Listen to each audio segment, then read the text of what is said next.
మెదక్ జిల్లా రామాయంపేట మండలం కాట్రియాల గ్రామంలో పంచాయతీ పాలకవర్గాన్ని పంచాయతీ కార్యదర్శి ధనలక్ష్మి ఆధ్వర్యంలో ఘనంగా సన్మానించారు. జనవరి 31తో పాలకవర్గం పదవీకాలం పూర్తి అవడంతో పంచాయతీ కార్యాలయం వద్ద ఏర్పాటు చేసిన కార్యక్రమంలో సర్పంచ్ మైలారం శ్యామ్, ఉప సర్పంచ్ శ్రవంతి రాజేందర్ పాలకవర్గం సభ్యులను శాలువాతో ఘనంగా సన్మానించారు. ఈ సందర్భంగా సర్పంచ్ మాట్లాడుతూ ప్రజల సహకారంతో గ్రామాభివృద్ధికి కృషి చేశామని, 5 సంవత్సరాల కాలంలో పాలకవర్గం ఎలాంటి వివాదం లేకుండా గ్రామాభివృద్ధికి కృషి చేయడం జరిగిందని ఈ సందర్భంగా వారు తెలిపారు. ఈరోజు మా గ్రామ పంచాయతీ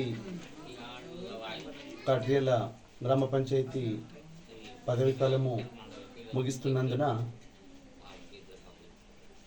మా గ్రామ పంచాయతీ సర్పంచ్ గారికి, సెక్రటరీ గారికి మరియు అలాగే మా వార్డు మెంబర్లకు, మా గ్రామ ప్రజలకు, మా కార్మికులకు నా యొక్క హృదయపూర్వక నమస్కారాలు.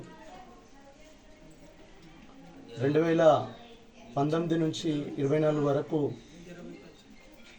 ప్రతి ఒక్కరూ నాకు, నా వార్డు మెంబర్లు నాకు ఎలవెలగా సహకరించి ఇంత అభివృద్ధి పదంలో తీసుకురావడానికి సహకరించిన ప్రతి ఒక్కరికి నా యొక్క హృదయపూర్వక నమస్కారాలు. థ్యాంక్ యూ, ధన్యవాదాలు. మరిన్ని అప్డేట్స్ కోసం మా ఛానల్ని సబ్స్క్రైబ్ చేయండి.